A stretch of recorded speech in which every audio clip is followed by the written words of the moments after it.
Good morning, everyone. I'm John Mann, Director of Education for Lakeside, and welcome to another session as we celebrate the nation's 250th anniversary of the signing of the Declaration of Independence. And today we welcome Hans Hocker to Orchestra Hall. The Declaration of Independence is often remembered as a document that announced the American colony's separation from Great Britain. However, Dr. Hacker invites us to consider a broader and more thought-provoking interpretation.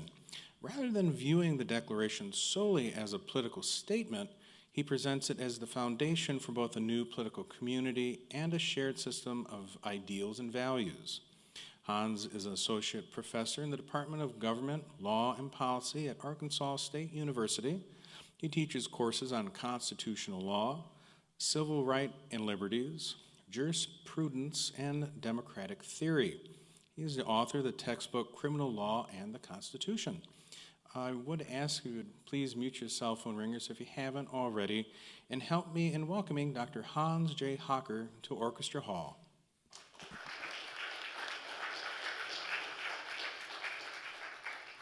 Thank you so much. Thank you for having me here.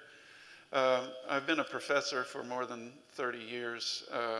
So I'm not supposed to be nervous, but for some reason I'm extremely nervous. I have a feeling looking out at this crowd that the definition of a professor isn't going to really ring with you guys. The way I define a professor is someone who speaks or someone who talks in someone else's sleep. So I don't know if that's the way it's going to work today. But one of the reasons I'm nervous is that it's been more than 50 years since a Hocker has stood before anyone here at Lakeside. The last time I did, I looked like this. And it was only because I happened to wander up onto the stage after an LSO concert that my father was conducting. These are my parents. My father, William Hocker, founded the LSO, and my mother, Rosalie Hocker, was an opera singer and sang with the LSO. And there are still some very strong ties. Ann Schnapp was recruited to play viola by my father when she was 16 years old, and was part of the school that had been started here during the second season. And her father also played in the LSO. The principal violinist was also, the current principal violinist was also recruited by my father to play in the LSO. So it's just extraordinary that these ties still exist. And that is part of, here he is right here. My father could never be without a dog. I seem to, although I didn't inherit much of his musical ability, I seem to have inherited that about him. And Anne reminded me that I forgot to put a picture of my dog in there. So unfortunately, and then here he is this is a 1940s shot. So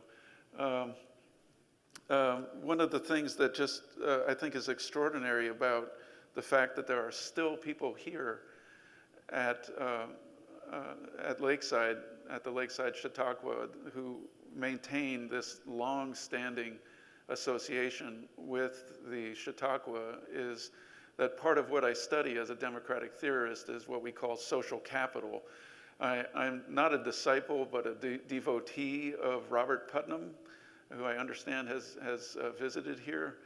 And the Chautauqua movement is very strongly associated with the maintenance and the continued development of what we call social capital or social connection here in the United States. And I got to say that I am much of Theodore Roosevelt's mind when he said, with respect to the Chautauqua movement, it is the most American thing about America. And despite the fact that there are only 19 Chautauquas left, it is very much the most American thing about America in my mind.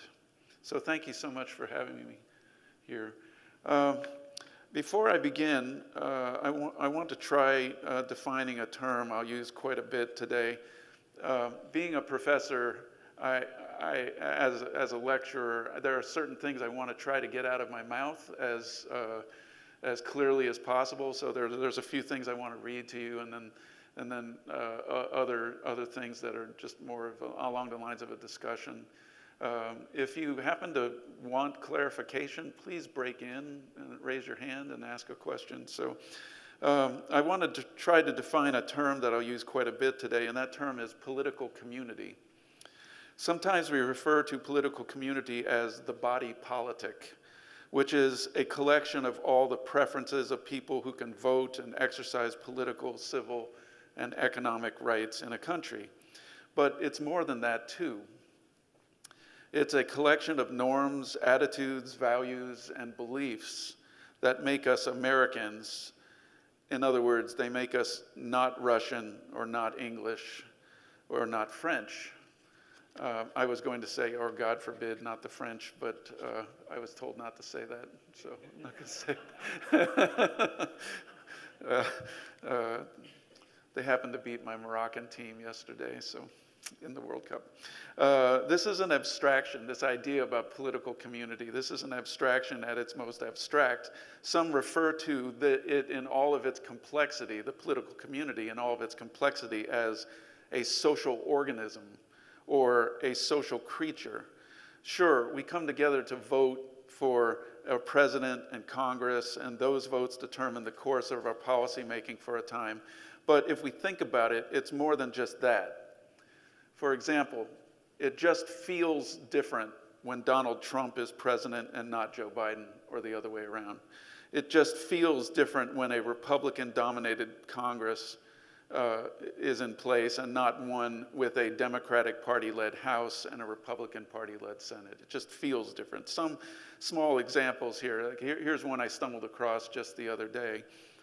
During the Biden era, Ford advertised cars and trucks based on what it said were its core values of diversity and inclusion. Well, just the other day I saw an advertisement for Ford vehicles, and Ford was advertising its cars based on what it said were its core values of family, hard work, and tradition. So while one might ask if Ford really has any specific values beyond selling vehicles, it's clear that companies and many other people try to tap into the prevailing social norms, values, beliefs, and attitudes of a body politic, and that's part of what I want to talk about today is political community. In any event, we'll define this term a bit more thoroughly later. So in starting out an intellectual inquiry where I like to dream of the future rather than think about the past, sometimes it's best to say what one is not arguing and what is not an assertion of the presenter. And in this instance, I think this is wise because we're trotting a well-worn path here, right? The study of the Declaration of Independence is a well-worn topic. So here's what I do not mean to say. I do not mean to say that the founders of the nation were not primarily concerned with the exercise of liberty. I mean, multitudes of scholars and writers, the written record of the founders' correspondence, their public statements, the record of congresses and conventions, state house debates on the revolution, everything points to one conclusion, that the exercise of liberty, economic, civil, and political, and individual, was at the forefront of their minds. It was their motto, it was their mantra, it was their battle cry. But today I want to suggest that there is an aspect of their thought that is often overlooked to the extent that we have lost sight of certain important features of their thought and have done so to our political, social, and civil detriment. This thing, political community, is an outgrowth of independence. It's a function of independence. And it's the creation of political community was at the heart of what the founders were doing. So after all of that, here's my thesis today. So I want to argue that our emphasis on individual liberties draws our attention away from other purposes that declarations and constitutions serve, in particular the creation of political and social community. This amounts to a difference between the who and the what of declarations, of the Declaration of Independence. We traditionally emphasize the who. right? Whose unalienable rights were denied to them? Who gets those rights as a way to avoid the tyranny of an oppressive government by fighting together for each individual's rights as citizens? I want to argue that we get it wrong when we emphasize only the unalienable unalienable rights part of the Declaration. What also mattered much to the signers of the Declaration was the what part. What did the Declaration create? Well, it created a political community. So clearly, the Declaration's list of grievances and abuses of the British Crown rest on an assertion of individual rights to self-governance. That assertion is grounded in John Locke's social contract theory and in David Hume's theory of knowledge as experience. Running underneath all of that, however, is a communitarian vision of political and social life. In emphasizing the who of individual rights, we've lost sight of the what, and we've lost sight of some of the crucial and important functions that declarations and constitutions serve. It gets worse, though.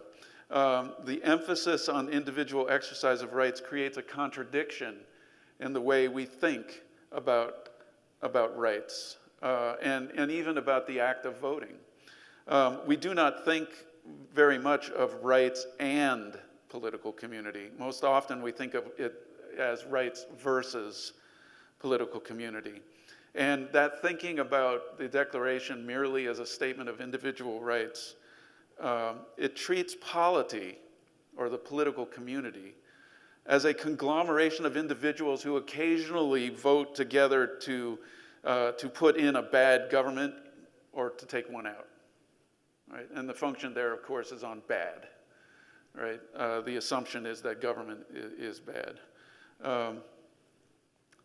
I explore a view of the Declaration as the creation of political, social, and civil community. And we emphasize these words when we celebrate Independence Day. I mean, just 5 days ago, how many times did you hear the quotation from the Declaration, "We hold these truths to be self-evident, that all men are created equal and endowed by their Creator with certain unalienable rights"? How many times? Lots? Yeah, quite a bit, right? Okay. But the founders viewed the document's final words as actually the most important. We mutually pledge to each other our lives, our fortunes, and our sacred honor. So that if you talk to a signer of the Declaration and ask them what was most important about that document, specifically what words, they would definitely tell you that these were.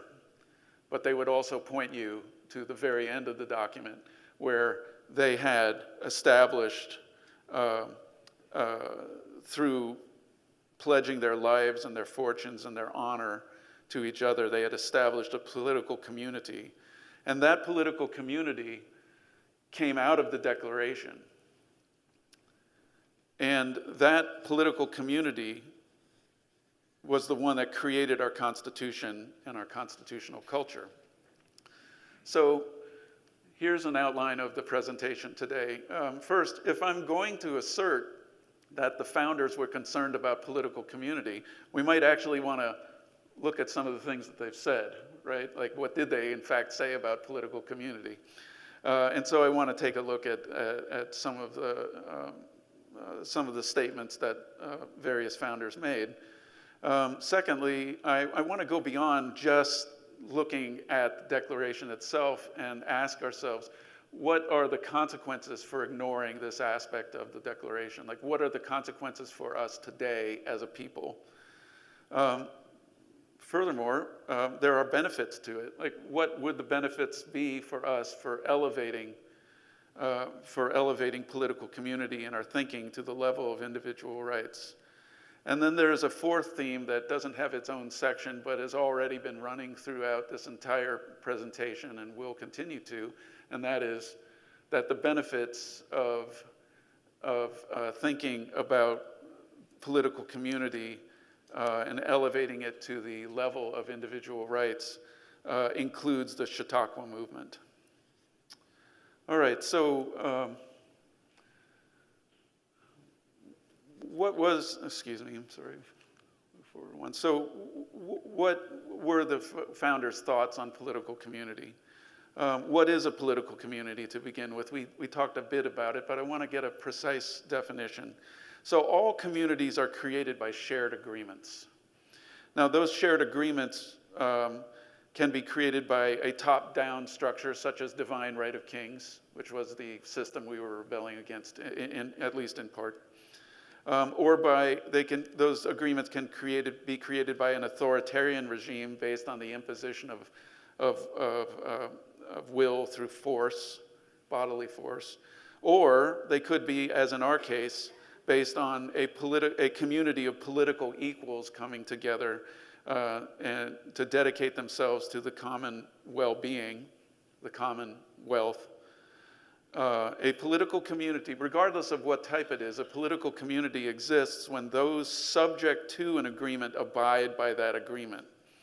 So the value of political community is everywhere in the language of the founders and even recognized by the Supreme Court. In this quotation from Chisholm versus Georgia, our first Chief Justice, John Jay, said, "The revolution, or rather the Declaration of Independence, found the people already united for general purposes." So general purposes, the coming together to create political community, not just simply to create small atomistic kind of arrangements where individuals occasionally bump into each other for the purpose of electing officials. We came together when we created the Declaration of Independence for general purposes. So political community was clearly important to our first president, perhaps more than any other founder. And even though he's not a signer of the Declaration of Independence, it's a little difficult to say that the commander-in-chief of the Continental Army was not a founder. He's certainly called the Great Cincinnatus for the very reason that he forsook tyranny in favor of the power exercised by the people and by their representatives in shaping government.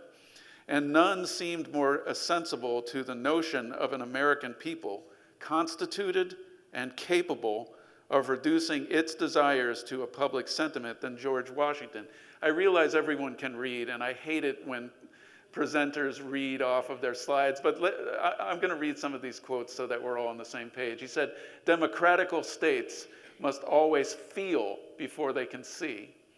It is this that makes their government slow, but the people will be right at last." Right? So he's speaking to a couple things here. First of all, he's speaking to those who think that democracy is a disaster, right? That people who exercise political rights in a democracy are just incapable of doing it. They're not skilled enough, they're not taught enough, they're not educated enough.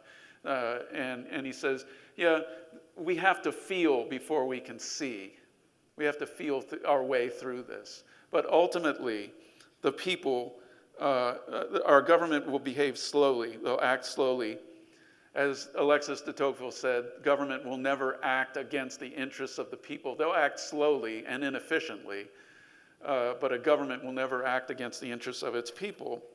But the people ultimately will be right at last. In another place, he stated this: "The preservation of the sacred fire of liberty," and I'm assuming there he means the sacred fire of individual liberty, "and the destiny of the Republican model of government are justly considered as finally staked on the experiment entrusted to the hands of each individual to exercise their rights and have their own thoughts and feelings like special snowflakes?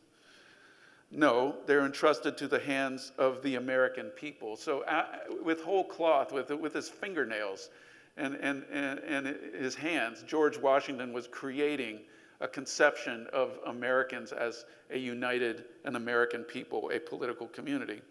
Unfortunately, in my view, on the 250th anniversary of its signing, Americans will continue to focus on the Declaration as a statement of rights, natural and God-given, individual rights against the abuses of tyrannical government. And when we celebrate Constitution Day in September, we will likely focus on its own statement of rights as limitations on government power.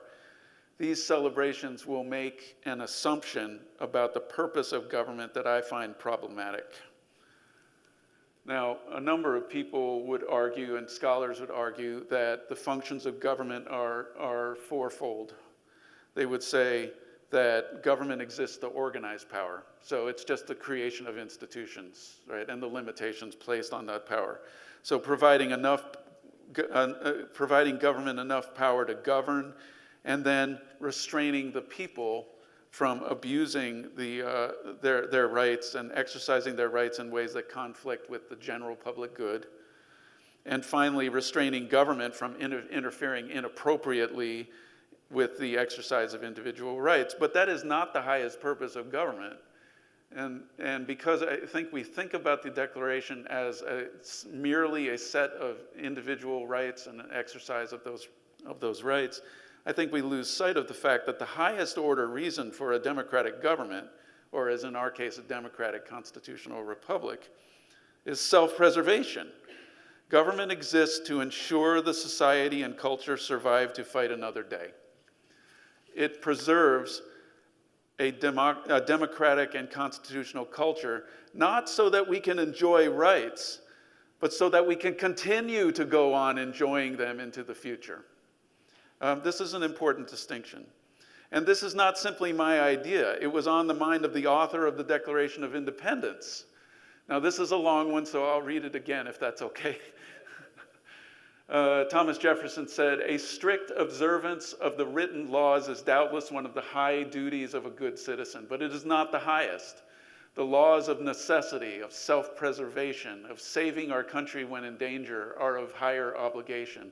To lose our country by a scrupulous adherence to a written law would be to lose the law itself, with life, liberty, property." And if he'd stopped there, I wouldn't have included this quotation.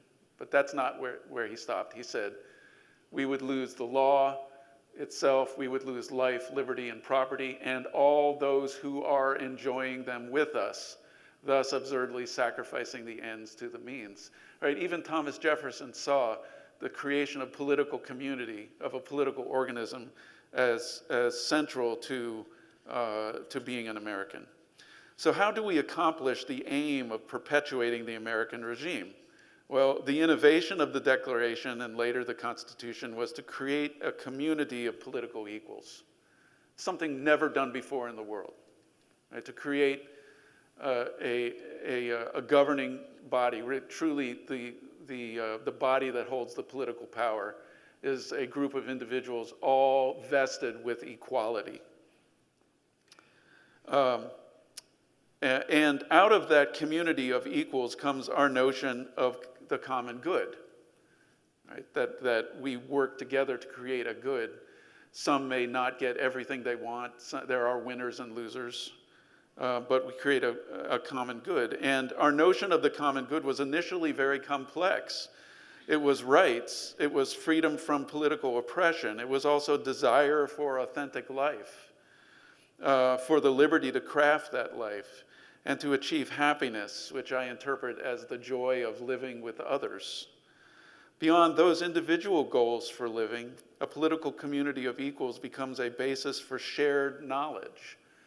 Now, what does that mean? Some of you may have seen that in the announcement for this event. What does that mean, shared knowledge? Well, it simply means we all share in the creation of a response to our shared understanding of what threatens us and what opportunities exist for us in a very uncertain world, what is presented to us.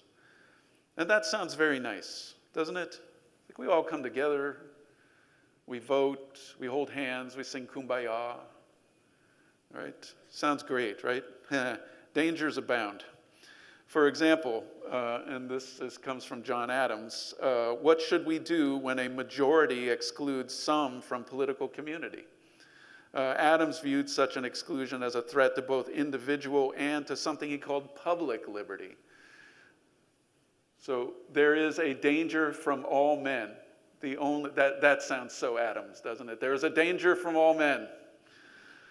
The only maxim of a free government ought to be to trust no man living with power to endanger the public liberty. That word is an interesting word to use in this case, right? He didn't say individual liberty. He didn't say the only maxim of a free government ought to be to trust no man living with power to endanger the individual liberty of speech or freedom of religion or the Second Amendment right to bear arms or any of the rights that attend people accused of crimes. He didn't say any of that. He said public liberty. So what did he mean by public liberty? He couldn't have meant individual rights. Or does he mean political rights? And of course, all those exercising political rights are part of the political community. But Adams says public liberty, not individual liberty. Public liberty suggests that we might identify rights lodged with those with no power, political or economic or civil, who make up, and these individuals make up the public and the social creature. The great social reformer Jane Addams recognized this when she said, if the meanest man in a republic is deprived of his rights, then every man in a republic is deprived of his rights. So the political community has to be fashioned to respect even the rights of those who do not join it. Thus, Jane Addams' concern for rights generally. Even Alexander Hamilton, this is my crowning glory here, right? Even Alexander Hamilton thought of things in these terms. He says, happy it is when the interest which the government has in the preservation of its own power coincides with a proper distribution of the public burdens and tends to guard the least wealthy part of the community from oppression. This is the money guy talking, right? This is the one who crafted our financial future, our economic program, and he's concerned about the least wealthy. He's concerned about the powerless. So protecting the weak, expanding the political community to draw in the least wealthy and least powerful is an American value tied inextricably to the goal of regime survival, right? The highest goal of government. Finally, I'll note that political community does not mean the absence of conflict. Rather, political community manages that conflict. It contains it. It cabins it in ways that do not undermine the regime. Now, conflict and conflicting interests abounded among the men who founded the nation. And here are some examples. So this is our idealized vision of the American founding. Right? This is Trimble. Someone please correct me. Trumbull, thank you, got it right. Trumbull's vision of the American founding. And there they are, the great men standing before the president of the convention. What we hear today is that society, our society, is nothing like this, right? Our society is uncivil, it's nasty, it's vitriolic. But here's the reason why that doesn't really explain much. American society and politics is ugly and uncivil, but it's always been. One Federalist newspaper wrote of Thomas Jefferson, murder, if he was elected president, murder, robbery, rape, adultery, and incest would be openly taught and practiced in the United States. Yeah, that's Thomas Jefferson. Okay, all right, I get it. Thomas Jefferson, right? People are going to say things like that. But how about George Washington? Anybody a fan of, here he is at the Constitutional Convention. Anybody a fan of Hamilton, the play, the musical? Yeah. These are the words that got Charles Lee shot by John Lawrence. He said of George Washington, that dark, designing, sordid, ambitious, vain, proud, arrogant, and vindictive knave. All right, now, of course, today we laugh at that, right? But this is what you call these are the worst things you can call someone back in the day. You have disparaged their very honor, their public reputation. And John Lawrence challenges him to a duel over these words. It's even enshrined, the vitriol and the unhappiness, right, the conflict is even enshrined in that image we just looked at, associated with our proclamation of our independence. The quality of governance we seem to have lost appears in this painting commemorating the Declaration of Independence. If we take a closer look at it, we see that the painter has paid homage to the conflicts existing among the group of people signing the document by portraying the frustration that Jefferson caused Adams. Notice that Jefferson, even as they're signing the document, Jefferson is stepping on his foot. And that was done purposefully, right? What is lost on us, of course, is how sharp, angry political division turned later in life into real, intimate association among true friends right up until the moment of their deaths. But setting that aside for a moment, these people signed that declaration, joining their fortunes, their mutual fortunes, their honor, their very lives, while they were conflicting with each other, while they were in conflict and in serious breach. So I'm not naive enough to suggesting that political community amounts to everyone coming together and having a big love fest, right? That is not, no, what it does is it cabins our worst impulses and shapes them so as not to undermine the regime. All right, so that's what the founders of the nation thought, a little bit about what they thought about political community. What are the consequences for ignoring political community? What happens as a result of ignoring the importance that we're all in this thing together? There are consequences for emphasizing individual rights over community. One consequence is that we accelerate two problems associated with a rights-based dialogue or a rights-based discourse. One is called hyper-individualism. We accelerate a slide towards selfishness when we place ourself and our rights at the center of our discourse. We accelerate a disconnection from others that in the 1840s, Alexis de Tocqueville identified as the greatest threat to democracy in America. The emphasis on rights in our modern politics degrades the value and importance of political community and culture. A rights-based discourse puts the individual at the center of politics, and it hastens and amplifies our tendency toward hyper-individualism, and worse still, we end up talking only to those who share our beliefs rather than others. So we disassociate from politics, and we do it in two ways.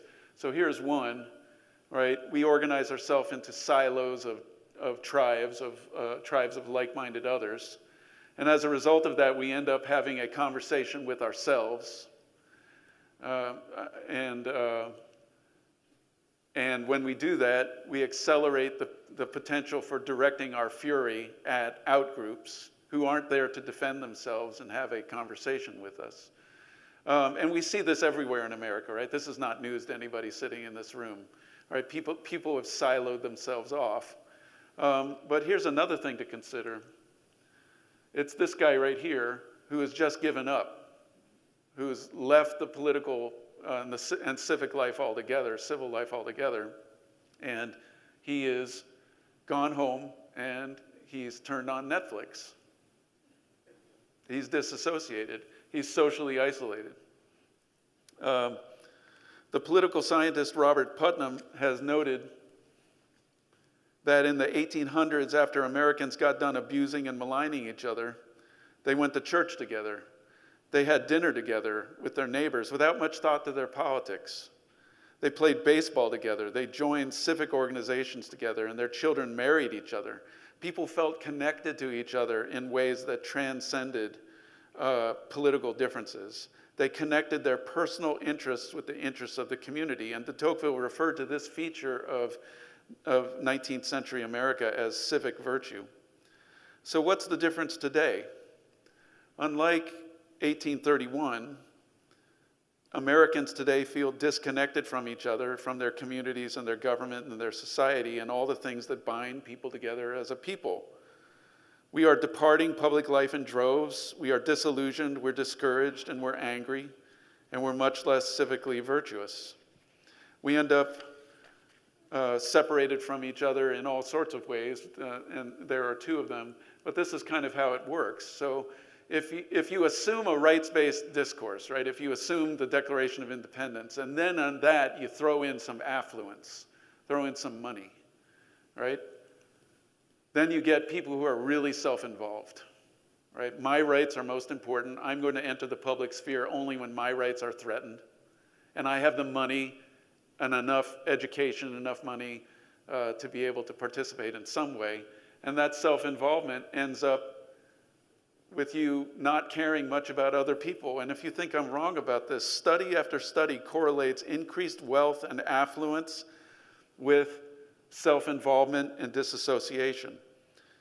And they're associated with a range of pathologies: social disconnectedness, loneliness, declining civic participation, and a lack of trust in government. Disconnectedness and social isolation correspond with decline in empathy for others, rise in emotional dysregulation, depression, anxiety, narcissism, and a range of psychopathologies and neuroses.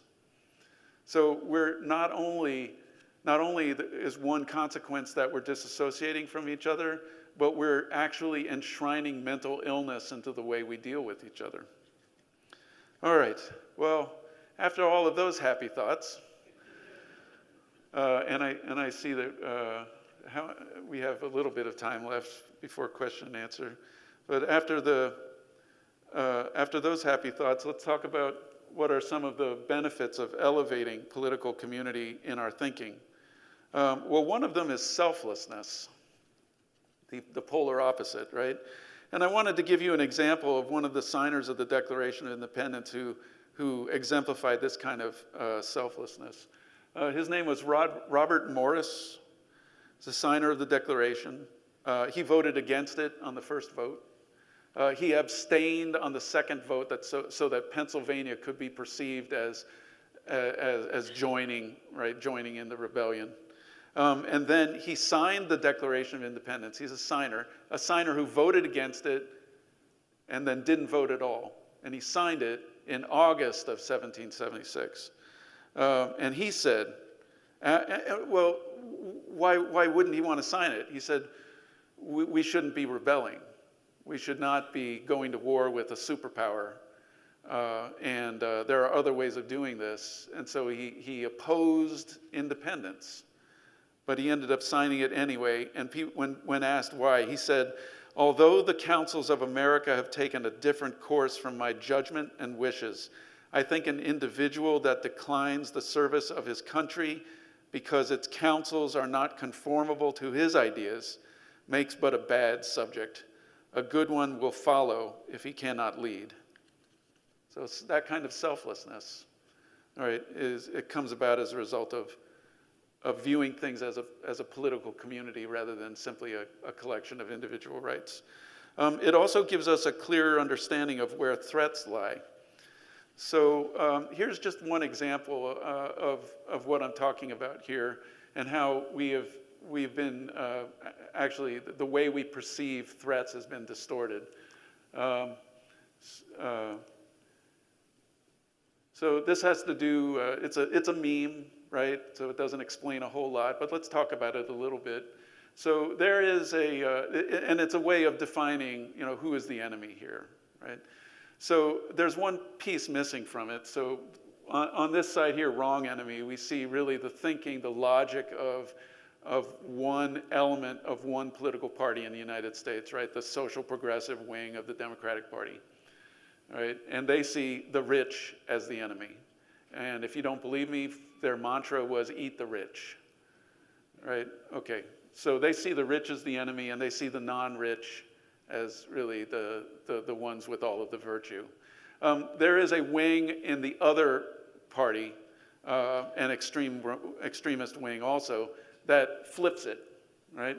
That the rich are rich because they have so much virtue, and they can do no wrong, and really they have the interests of the country at heart. And if there are enemies, they're people who are non-rich because they lack the virtue to be able to become rich. But really, the right way of thinking about this is that predators, cronies, and rent seekers exist up and down the economic spectrum, right? And those are the people that we should be worried about the most. Yeah, there are rich people who don't have the best interests of the society at heart, or the political community at heart, who are really largely not concerned about the general well-being. But there are also a large number of them who are. And so what we ought to be protecting, if we're thinking about political community, is we should be defining who the enemies are in terms of, are they earners or are they predators? Are they entrepreneurs or are they cronies who are using and abusing the public trust for their personal gain? Are they protectors? Are they protecting the weak? Or are they rent seekers who like to exploit people? And so this is one way I think, lest anyone should suggest that the only way the rich can be bad actors is by being rich. I want to note that bad actors exist at any point on the socioeconomic scale, and wherever anyone acts to exploit the public good, those are the individuals we should be concerned about.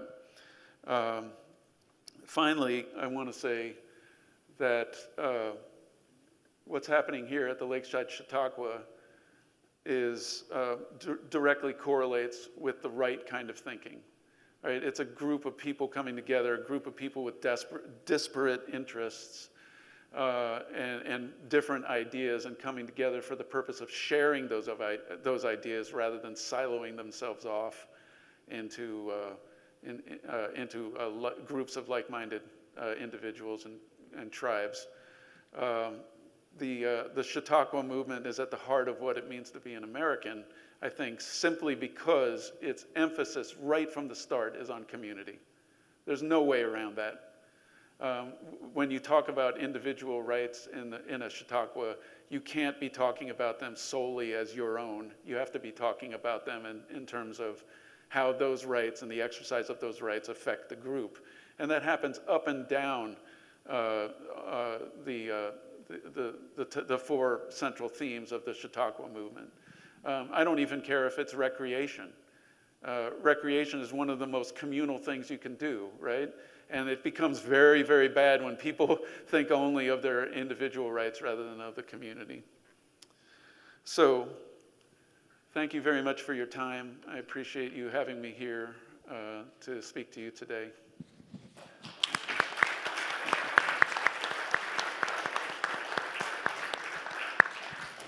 My understanding is that the thumbscrew machine will be set up over here, and if I don't give the right answer to questions, I'll...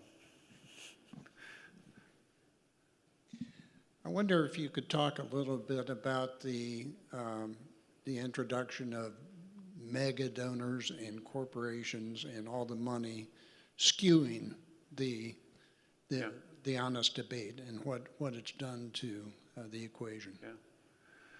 So I don't want to say that these aren't hard problems, but it does seem that we have designed the perfect system to ensure that we have no idea what the social organism is thinking, and that the way the social organism thinks is going to be shaped and perverted by a small group of people, 5 at the most, who have enough money to actually influence public opinion and push it in directions they want to see it go. And the solution to that is an extraordinarily complex one. And that solution begins with people setting aside the rights of just those 5 people who have that kind of power and thinking about what the consequences are for shaping the system in a way that empowers them simply because they're winners. Yeah. That is profound. The solution is going to involve a reshaping of the individual's way of thinking about individual rights. Yeah. I'll refer you back to Jefferson.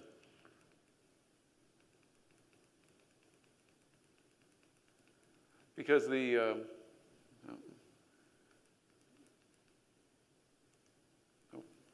we go. Yeah, because we've created a very complex area of law, right? And anytime we think about, like, well, maybe we ought to restrict the power of this small group of people to influence politics, the answer you get is, well, we have to strictly adhere to law, right? They have individual rights to speech. It's gotten so bad now that I wasn't aware of this, but the Supreme Court told us a number of years ago that governments have the right to speak. Where's that written? I have no idea. Right? I was surprised by this. Government has a right to speak. Huh. Oh, that's interesting. Okay. All right. Yeah. Very, very good question. Over here. Oh. You already answered part of my question, but how do you solve this? So I am not pandering when I say this, okay? But universities and colleges need to pursue a Chautauqua-style approach to education. We're not doing it now. The people who could do it have been captured by one extreme or the other in terms of how we think about individual rights. If you think carefully about it, both extremes in both parties think about rights in exactly the same way, precisely the same. I want my individual rights. When you ask the question, what are those rights, the list is different. But the logic is precisely the same. Yeah. Is starting in college early enough? I'm thinking that we really don't have a good system in our elementary education process to get young people to think about things in a communal way. So one thing I've noticed happening, and I know that Arkansas might be a good example of this actually, because we're 48th in education, right? I mentioned someone earlier today.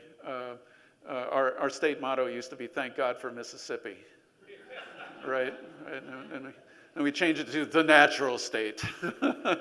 But you know, what I see happening in Arkansas is the embedding of psychologists and counselors in primary and secondary education. And these individuals are actually helping students explore what it means to think about their lives in terms of their own well-being and the well-being of people around them. And those are healthy ways of thinking, right? Those ways promote the exact opposite of that litany of pathologies and neuroses that we've come up with, right? If you can stop for a moment and think about how are my actions affecting me and how are they affecting my community, then a lot of good happens. And so people don't tend to get angry anymore. They tend to get sad, right, when they see all of the pain that we put ourselves through. But that's real psychological progress, right, is to make someone sad rather than angry. Yes. Thank you for your presentation. This was really interesting. Oh, thank you. I'd like to go back historically and ask you if you could elaborate on how the political community that our founders created or launched, how it was different from what came before. Oh, that's a really good question. I am not a historian, but I have studied a bit, and it's so interesting because there was a real emphasis on the exercise of individual rights and on the creation of political community in England when many of the North American colonies were founded. That changed dramatically, and democracy in particular, self-governance, sort of fell out of fashion in England, but they forgot to tell the colonists. And we were still really concerned about political community. One of the worst things that the British did, I think the thing that really caused the revolution, was to allow us to govern ourselves, allow us to create little houses of burgesses and little legislatures and things. And then, even worse, they padlocked the doors and didn't allow them to meet. How do you tell somebody you are allowed to govern yourself and then say for no reason whatsoever, we don't like what you're doing, right? It was inviting it. So yeah, the political community that that fomented the revolution. It was there. It was there, in particular in Virginia. Yeah. I've been trying to figure out what they meant by happiness, because it shows up a lot in their writings and it's in our documents about the pursuit of happiness. Because the other thing is, I think there's a lot of people that get a lot of happiness out of bullying and cruelty and stuff like that. It's their, and so do you have any concept of what they really thought they meant when they gave us the pursuit of happiness? Oh, sure. This is my own bias, I think, but it's clearly to me it was money. Yeah, it was affluence. But it was affluence directed at particular things. So my favorite poem in the whole world is, I'll recite it for you now. It's money, money, money, money, money. But for the sake of money, right? The idea was to use your affluence in service of the political community.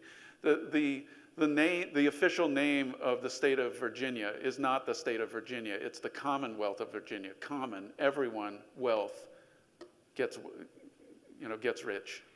It was happiness. And as far as taking joy in bullying, I really feel sorry for those people.